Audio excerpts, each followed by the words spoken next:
Welcome back to Real Geek Media. It is January 15th, 2026. We are back. New year, new you. We're here with author Christopher Michael Blake. I am Hayden Stoll. Christopher, it's the new year.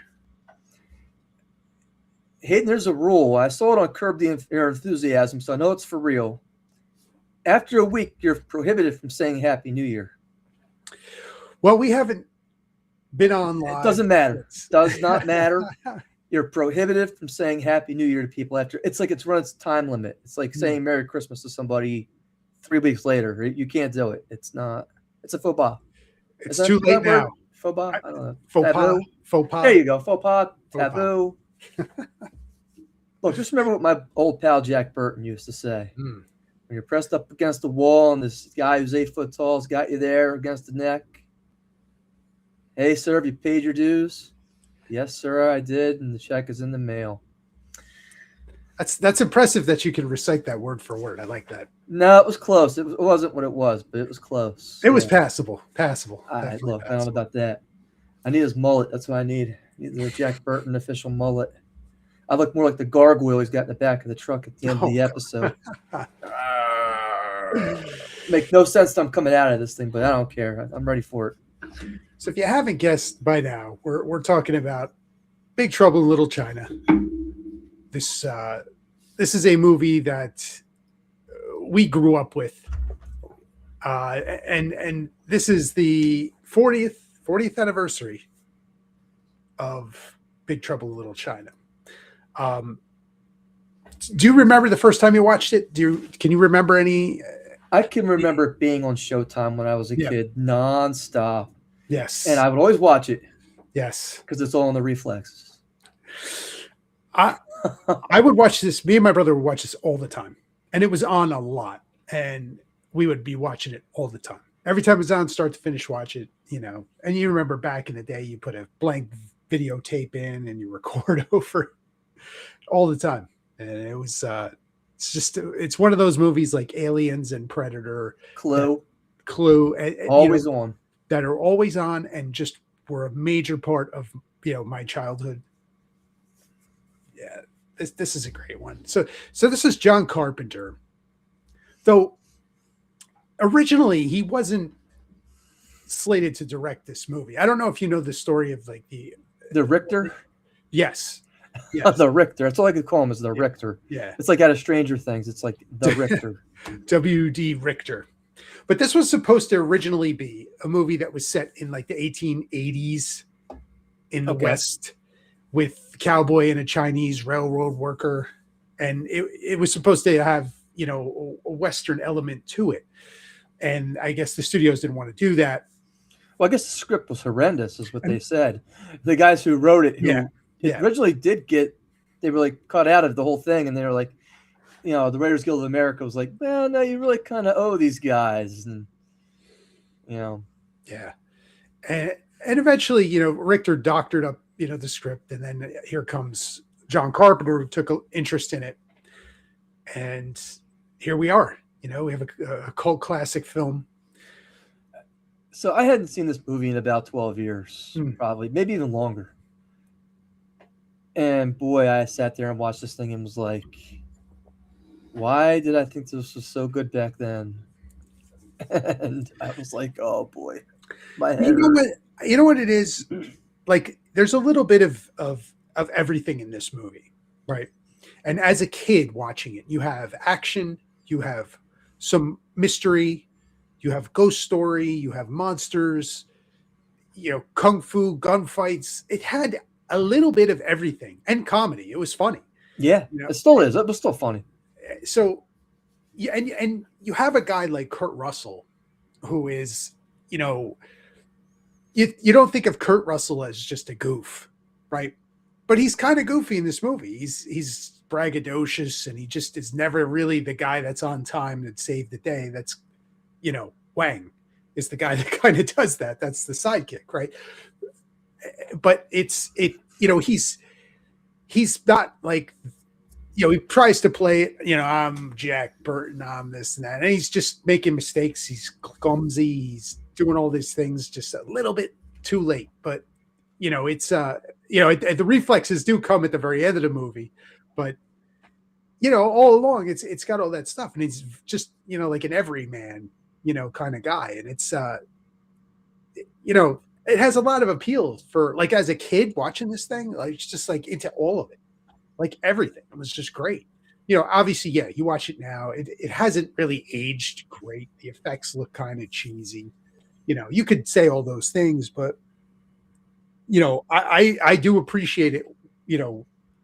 As a kid, like when you and I grew up, right? Like we don't have phones at the ready, looking at everything. Nothing is impressing to us. We had imagination, and we had action figures and your bike. We had those things. And this movie it just really set a lot of imagination out on screen, which was cool for me.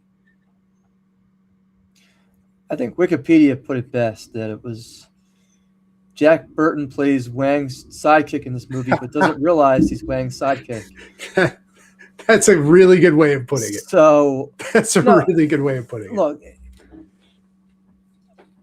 I go through this movie and I'm like, okay, he starts off on the Pork Chop Express, talking on this ham radio, giving all these tall tales and all these stories that are just over the top. And hey, I'm the every guy, and I can lead you through this. I'm like your union guy, Right.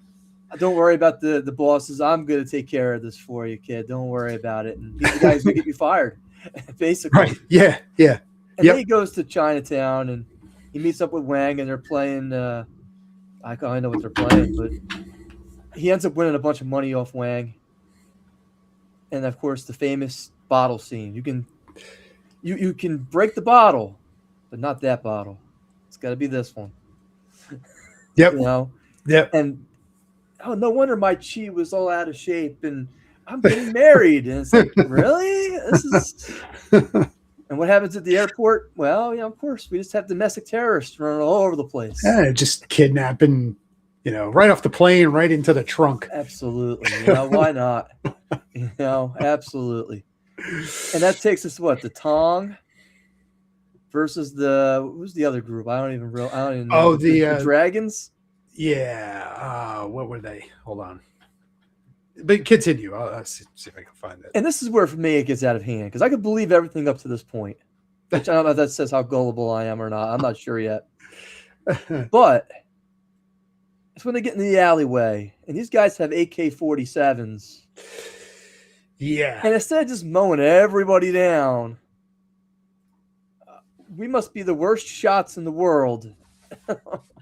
Because we're not hitting anybody. Nobody's getting killed. No. And it's not till these guys come down on this lightning and Locan gets run over. Yeah, the three storms. Yeah, absolutely. 3 storms. Now, these guys, this was so like iconic, these 3 characters in this movie, the 3 storms, right? That you have, the lightning, the fat guy. That's what he was. That was his gift, right? He was like the fat guy. He was like, I'm going to blow up like a balloon. It's like, okay, what kind of special power that is? But thunder, rain, and lightning. I didn't get the rain part. Did you? Rain was the sword guy. Really? Yeah. So Thunder was the fat guy? Thunder was the guy that blew up. Just expanded to Bazooka Joe. Yes. That made no sense to me. I didn't understand that. Yeah. At all. Okay. And obviously Lightning is the only guy you're going to I know who Lightning is because I didn't get Rain with the I didn't get that either. No, I didn't. But those characters, they show up. Here they are. They're like the boss level fight, but they could dominate anybody, right? But you can see where Street Fighter legitimately just basically ripped that off, because that's exactly what Street Fighter did. Or even like Mortal Kombat with Raiden, like a little bit with the lightning. Sure. It had a lot of influence. Like that. Sure. So then what do we got to do? We got to go rescue the girls. We got to go to this brothel first. And, I need a girl with the green eyes. And girl with the green eyes. Of course, she gets stolen. And then we have Kim Cattrall, who's a smoke show in this movie. Gracie. You watch her like in Mannequin and all those old 80s movies. And you know, it's like, wow. And then you watch her now and you're like, Scarecrow. It's like, oh, what happened there? So she Don't comes look at her across. because she'll freeze like in stone. It's like, She comes across very like hammy and like campy in this movie. Hey, it's me, Gracie Law, right? Like, just it's obviously it's meant to be that way, right? But she's she's investigating the brothel, and here's Jack Burton going undercover with his leisure suit and that's tight and just the looks glasses. the glasses. Yeah. Schmuck. Yes. Yeah, there you go. Schmuck. He looks like a schmuck. Yep. So, of course, what's her name? Lynn. She gets Girlfriend. kidnapped. Yeah. She gets kidnapped. Mao Yen. Mao Yin. Okay, the kitty cat. Mao Yin, the kitty cat, gets kidnapped with the green eyes. And what happens? They gotta break in and go get her. Yeah. Only they get caught. Yep. And this is where some of the stuff where you were saying it's pretty cool. Like, you know, the elevator starts filling with the water. Yeah. They're in this whole thing, and there's all these corpses. And then when they do kidnap them, they tie them in these chairs. You know, the old school wheelchairs. Yeah. And they're able to escape from that. And it's like, okay. Meanwhile, Gracie Law, the other guy kind of comes in, and the other reporter, and they get caught too. And then they have to go free all the brothel workers. But Gracie Law gets captured.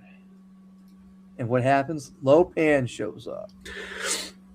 Now, this guy has, I guess, the distinction of being in the most films ever. Is that right? Oh, the actor, James Hong, who's famous. I mean, this guy has been. I think they have said he's been in the most movies ever. Over 500 productions.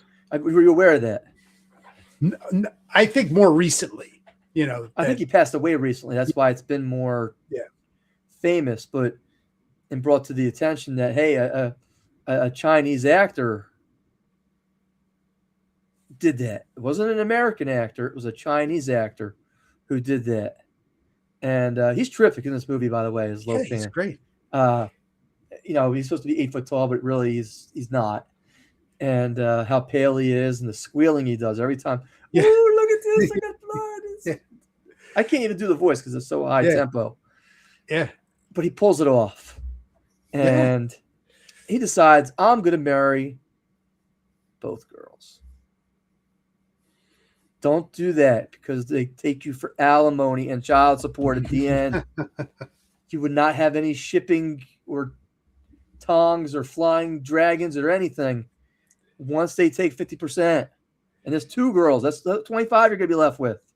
And wasn't the catch when he marries them, he becomes like real again? Mortal again. Right. Because he's been living for 2 centuries at this point. Yeah. And he can't find a girl with green eyes. What's Jack say? He's like, hold your standards a little high there, aren't we? Right. Right. As he's talking to him, unimpressed by like this character that is steeped in like the lore of this movie, right? All of the Chinese characters are like, oh, Lo Pan, and this is the story. And Jack Burton's just like, your standards are a little high. Not only that, does he forget what happened at the truck? Like he blinded him with his eyes, like fire shooting out of his eyes. It's like, ran him over with the truck. Yeah. Jack's not impressed. He's like, just not impressed. No, he's just not impressed. It's like, oh, sure, not a problem. Then they of course they escape and they meet up with Egg. Egg Shen, who's, hey, I've been waiting for this day. We're gonna take the fight to him. Yes, we're gonna ruin the wedding. We're gonna finally kill Lo Pan. And as soon as this all happens, I'm like, this is the prequel to Prince of Darkness. That's my fan theory. And you know what? Yeah, you can hold that. That's your theory, right? Like now, this is another element of this movie that I found was really cool because this is almost like the Force and Egg Shen is Yoda, and this is a post Return of the Jedi. I'm seeing this. I'm like, oh wow, there's like powers, and he's got like all these warriors with him, and they have this huge battle at the end. Yes. But there is like the monster that comes and captures him, and The flying eye. the flying eyeball. It looks like a piece of shit, It's like yes. Yeah, and they got to take a special potion to be brave and potion can see things that only they can see and do things only they can do. Yeah, love that. I couldn't smoke so much crack and write that line. I don't think I could do it. Love it, man. Love it. I absolutely love that stuff, man. It's great. And like the fight scenes, you're getting full on just the layer of Lopan, just massive, his side versus Egg Shen's guys, massive fight. They brought 6 guys into the sewers, and they seem to have multiplied into like 40. Again, they couldn't take them out in the alleyway when it was even. Right. But now all of a sudden, listen, they drank the drink. I understand. Yeah, that's the difference. The hoochie mama, I got it. Yeah, you're drinking the hoochie mama. But do you think that the flying Dennis or the flying Wang Chi was a little much? Like they kept flying and they're doing this. I love it. That's like like all the martial arts movies. Like again, from when we grew up. Sunday, I remember this distinctly. Sundays after church, I'd go to my grandmother's house, for lunch, but we would put on WPIX and it's Kung Fu Theater all afternoon, just watching all of these movies. So this is all in my wheelhouse as a kid, loving it. And yes, I have no issue with that. I thought it was awesome. I still to this day think it's awesome. Kids today will look at it and go, nah, that's kind of cheesy. Man, that's not cheesy. That's cool. That was cool. And it's like, that's anime brought to life. They do this in anime, like that stuff. Like, but then here it is. And do the effects look cheesy? Sure. They didn't age well, but it's still cool. I like it, man. Give me that all day long. Back then it was cool. Yeah. It was cool back then. And of course, Jack Burton's stuck underneath the statue, getting his knife. And by the time he gets up, it's like, oh, everybody's dead already. It's already over. Yes. And that signifies just how it is for him, this whole film, right? It's that he's just a little bit late, but he does come through when it matters the most. The knife scene with Lopan. Yes. Yeah. I totally agree with that. Yeah. So it all was pretty cool. That was without a doubt, like Lopan, nice knife. And then it just catches it right back at him. Yeah. I tried showing this to my daughter. She had no interest. My kids, same. It just wasn't for them. Really? I'm shocked because no matter what you think of this movie, they didn't dislike it, but it wasn't really. I'm surprised your son didn't like it, only because Jack Burton is kind of the guy you want to be. I mean, he has the opportunity to get the girl at the end, and he leaves her hanging. Yeah. Gracie Law's like, don't you want to come live with me and be my girlfriend? And she's like, no, let me think about it. If I come back this way, maybe. Yeah. And you could just tell. She's like, I mean, listen, that's classic, like just, classic hero walks away at the end, leaves town, off to another adventure, right? That's just like a classic hero. They don't write him like this anymore. Not to say that this is like Shakespeare here, but it's just, it was a cool way to leave that character. And you mentioned, it might've been the last time we had an episode. Been a while. Just that you're shocked that they never did like a follow-up sequel to this.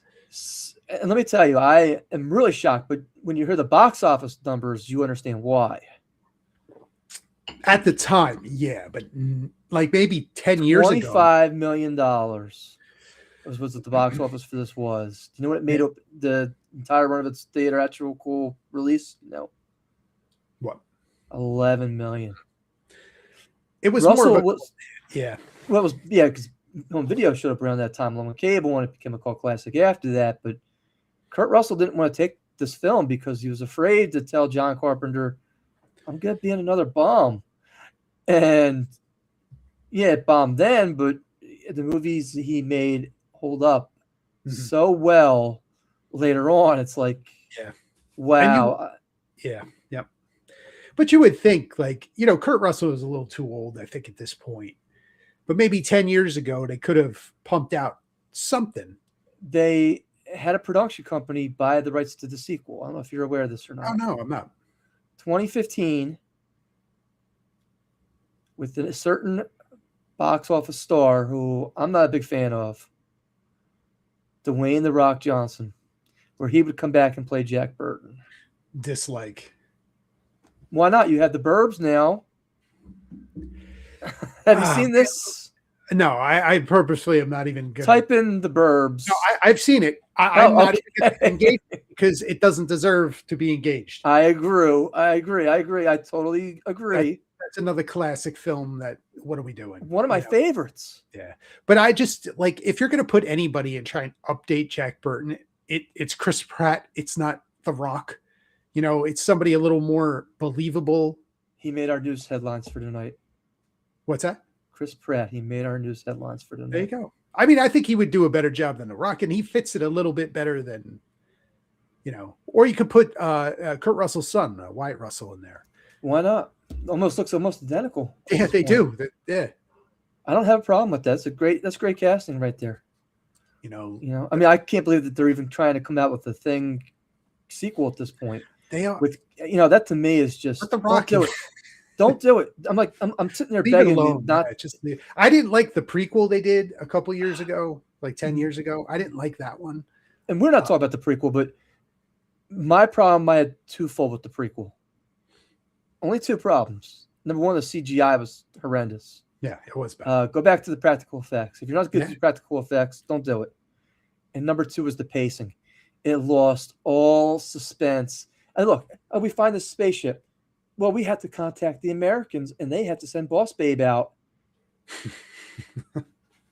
And look, it's not going to be weeks or days for her to get here. She'll be there in 12 hours. That's it. 12 hours. She's just right on call. She's on call waiting for this to happen. And I'm like, and don't get me wrong, she was good in her role. It was just the speed at which things happened. Yeah. Didn't have any continuity with the original pace, where you're not really sure how long it's taking for all this stuff to happen, but you get the feeling it's over days. And this thing is only assimilated 2 or 3 people. But you get to this base, and it's like, oh, everybody running around is the Thing. And it's like, yeah. What? I'm like, no, I had enough. I can't. Yeah. I thought it had some value, but it was just, the actors in it were pretty good. I like the actors too.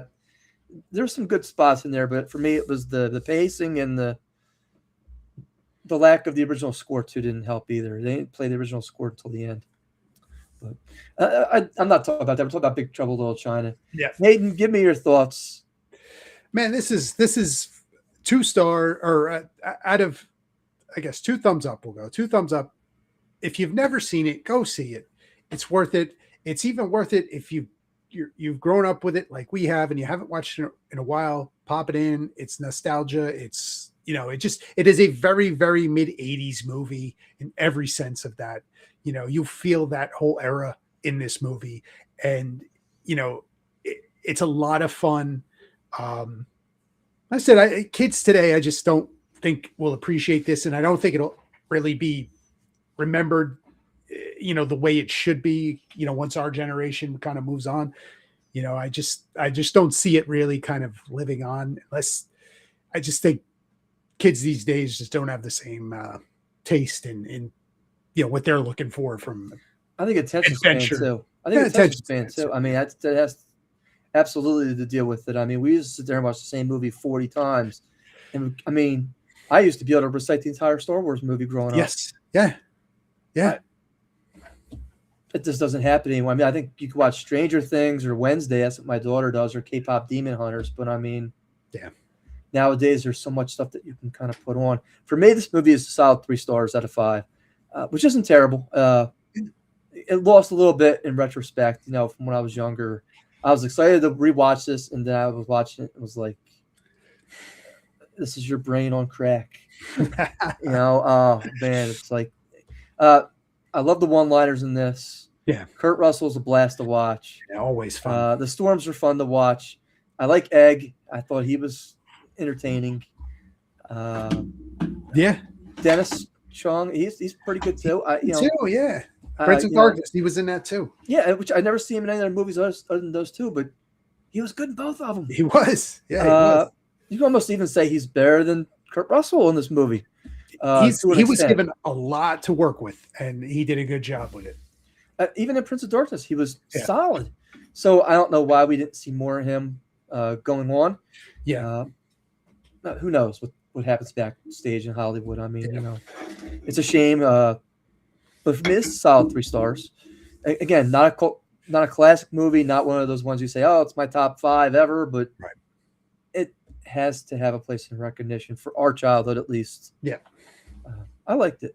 I liked it as well.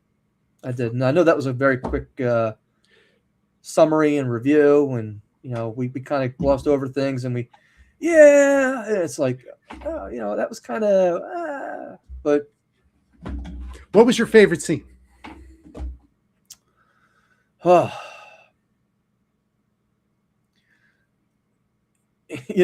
they're trapped in the wheelchair and he's able to kind of get himself out with the knife, and they're looking around, and then they sit back in the chairs and like, oh, the blindfolds, you got to put the blindfolds back on, and he takes the knife to, I guess you said it was Thunder's throat, and he kind of shrugs him right off. And he hops back on him a second time because he still hasn't learned. And what happens? He gets blown back into the wheelchair. And he's coming all the way down. And everybody's just kind of watching him. And he almost ends up in the well.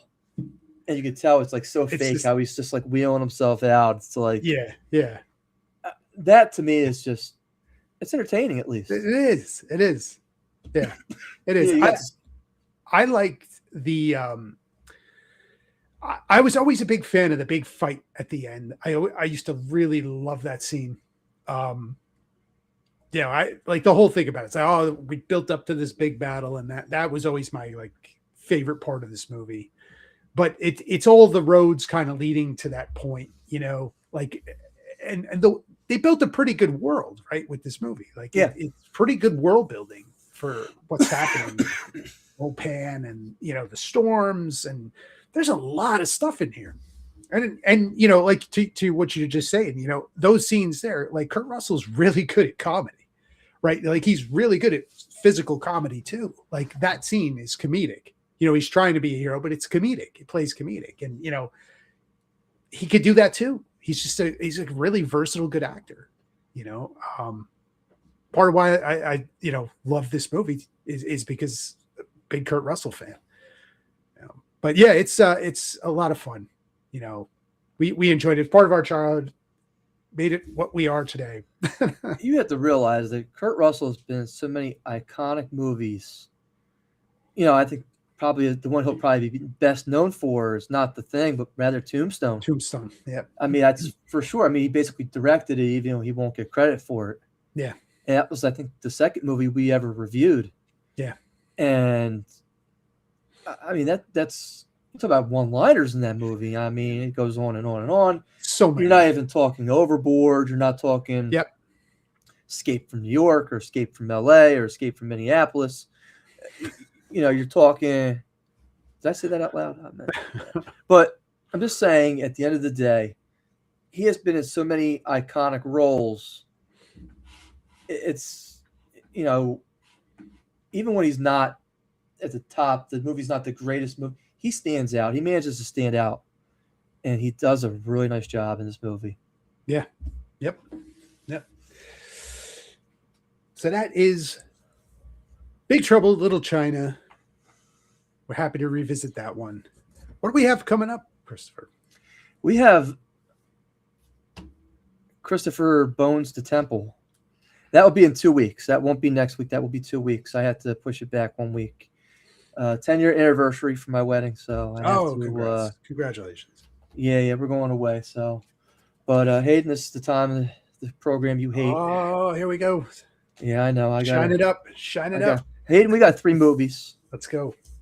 One is one I just mentioned, Christopher Bones to Temple. I mean, Bone Temple, 28 years, days, months 28 Centuries. Years Boner Temple. All right. What did the last one do? Do you know? Well, let me look up the last one. Let's look it up. 28. Again, this is rated R, right? I mean, this has to be. Yeah. All right. So 28 years later, made 151.3 million. How much opening weekend? Opening weekend. Opening weekend. It was expected to 14 on its first day. It ended up debuting at 30 million. Do I give you the chance, or do I take the lead here? That was summer release. Oh, okay. So I don't think that matters. I don't think either. It matters. I don't think it will. I think that there has been such a box office There's just nothing going on. hiatus since I want to say like October, that fans of this kind of genre of film have been lacking since. Again, you talk Wicked, you can talk all this, Marty Supreme and all this other nonsense. You're forgetting the one that people actually went to see, which is Avatar. I'm sorry to hear it. This is the movie, Hayden, where we can spend 3 films and 9 hours of your life, or we just nuke it from the blast site upstairs in orbit. But no, we're gonna sit here and we're gonna fight with these things hand to hand on their turf. That's okay. I got to be honest with you. We have to send people through a special program for 12 years and grow these things organically instead of wasting these things with a couple nukes. Listen, I got to be honest. 3 was really fun, man. It was really fun, and I can't. Stephen Lang is so good in these movies. Oh, he's so back. good. They He's resurrected so him. good. He didn't die in the second one. I He thought died in the did. first one. Then they brought it back in the second one. I saw the He's still video there. image him on the second one. Yeah, he's in it. The second one. He's so good in these movies, man. He's so good. I still haven't seen the new Zizou movie. I want to see it. And I know Stephen Yeah, Lang's got yeah. another movie coming Yes. out too. Yeah, Have you seen The Running Man yet? No. I just watched it last night. Oh yeah, Oh yeah. we're going to review that. Is that This on our year. list for this year? Is it on this list? I don't think it is. No, I thought it was. It was close. It was like a runner-up, but Okay. it hit for free yesterday. Oh, okay. So I suggest watching it. I'm going to take the lead on this one, Hayden. I'm going to say 28 million. 28. I'm saying 28 is 28. a good number. That's a good I'm number. saying 28. I got to say 28. That's a good number. I think a lot of people want to see this Maximus Ding Dong. Samson. Samson, yeah. And then, yeah. This movie's getting a lot of good advanced buzz. A lot of people are saying this is a fantastic movie. This is Dodgeball 3, right? We'll see. Now, this is from the director of The Marvels. I haven't seen Me- the Marvels, so And that's a good thing. I know. But maybe outside of that genre of superhero film, maybe this director will shine. I don't know. 28's a good number. I'm going to go in a little lower. I'm going to go 25. I don't think that's a bad guess right there. You said that was a summer release versus a winter release.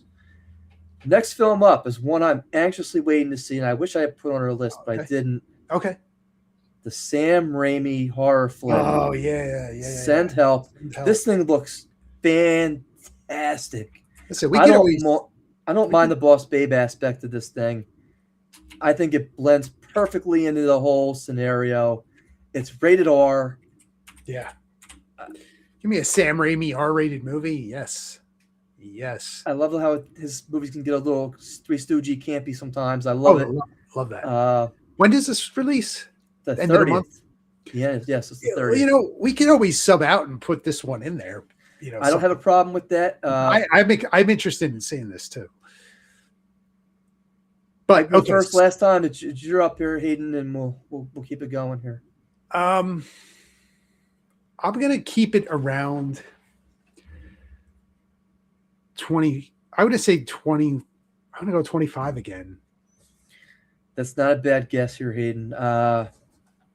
Sam Raimi is a draw, I think. Though he hasn't really.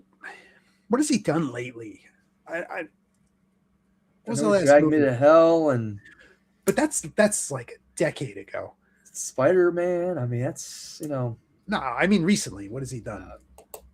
Drag Me to Hell. Okay, so the last movie he directed was Doctor Strange. I'm sorry to hear that. But the madness, The Yeah, multiverse of madness. that wasn't terrible, but I would never watch it No, ever again. It was a one and done. Geez, they'll go higher or lower with this. It's rated R. Could be a good date movie for certain couples, as opposed to Bone Temple. You can kind of convince your chick at this point, hey, this isn't really a horror. It's more of a alpha woman. And women they dig that stuff, Right. Even though you put 10 on them on an island and they can't make fire, it's okay. Did I say that out loud? I don't know why. I must be possessed tonight. I know. I'm telling you, I'm out of control. Jeez. And if I do go higher, how much higher do I go? If I go lower, how much lower do I go? I'm going to go a little bit lower. To my chagrin here, All right. I don't know what I'm thinking tonight. I'll go 21. 21. 21. I'll go 21. Okay. The last movie releases the same weekend as Send Help, and I have not, for the life of me, seen any trailers for this. Okay. And it's a guy who we're both, I'm not going to say enamored with, infatuated with. Okay. I get confused with him sometimes out in public. I'm like, it's like the fat Steven Seagal. I'm the fat Jason Statham. You understand, yes. It happens, yeah. They call me the fat transporter at work. More or less. Yeah. Oh no. No, they don't. But Shelter. Right. Have you seen this at all? The sad thing is I've not seen one trailer for this movie. And Statham's a producer on this thing, and he stars in it. And I guess it's the same plot as every other Seagal or Statham movie, where he goes around saving people who need help. It's like the A-Team with one person on it. Yeah. But I got to imagine this is a wide release. Yeah. Because, again, it's a Statham movie. But, again, haven't seen one trailer for this thing. No, not at all. Not at all. But the thing... Send Help. I'm turning X1. I got 10 things for Send Help. The thing with Statham, right? This, if you go back, let's go back to the Beekeeper. Beekeeper was January release. Which I watched this week. Did incredibly well. Held up. It held up. Okay. He did A Working Man, which was was a more in line with the late spring releases. That did okay, not as good as Beekeeper, but he's got movies here that they 2 in a row that have made way past the budget. So he's on a little bit of a run. Again, I wish I had seen more of this to kind of get me like, oh, okay, what is this about? I have not seen one trailer, and that is a little concerning for me about it. Then you're going to be against Send Help. Right, which is a notable director that people love. And let's face it, if you're going to take a date to a movie, guy beating up everybody versus female boss babe beating up her boss. Well, here's the thing, too. I think women would be interested in seeing Jason Statham. He's like 60 now. You can't. You don't look it, though. You don't look 60. Look, he's using the Just for Men. All right, he's using that Just for Men. Right? Like, there is drawing power with Statham. Right? I would go see both. If you set me down and say go see one after the other, I'm there. I'm like, yeah, let's do that. I'm going to go lower than 25, and the only reason I'm doing that is because there's nothing out there for this movie. Yes.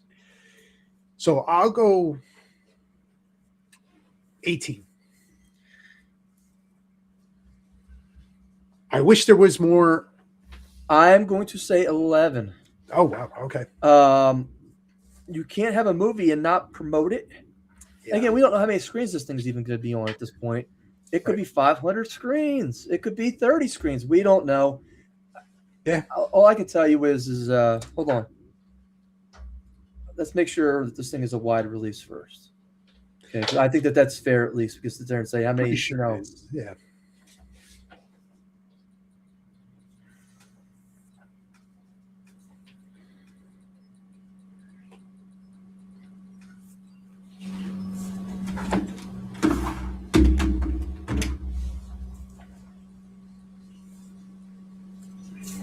I'm pretty sure it is.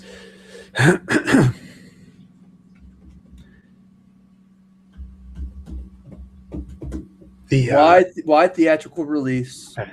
January 30th. Like I said, yep. Okay.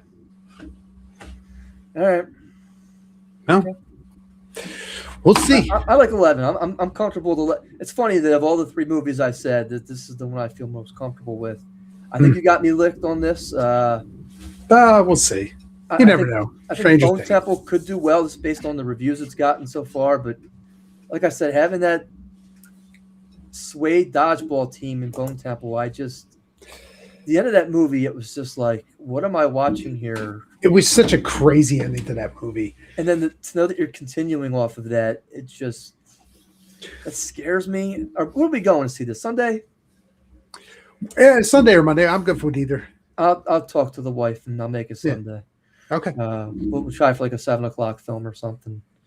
I mean, you know, I don't really see any of these playoff games anyway. So, any questions, comments, concerns here, Hayden? No, we're good. We're good.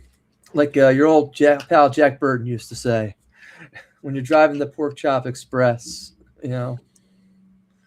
I love that. Look, the Pork Chop Express alone is just. Oh, yeah.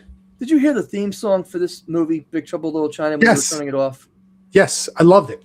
What a piece of garbage. Loved it. I couldn't Love it, believe man. that this was a John Carpenter Bird song. trouble. A little child. I'm like, what the? I was Love like it. on one of these. I was like, Oh, come on. As a kid, man, it's like it catches. It just sticks in your head. It was great. I almost want to stick a pencil in my ear. That's how I felt, Hayden. And that's Go the way back. it is. Go back to 10-year-old Christopher and ask him what he thinks. Where's Chris Isaac at when you? On that note, we'll be right back with the news. And we will, in 2 weeks, be talking about Bone Temple. All right. Thank you for joining us tonight. We'll see you very soon. Keep your bone out of my temple.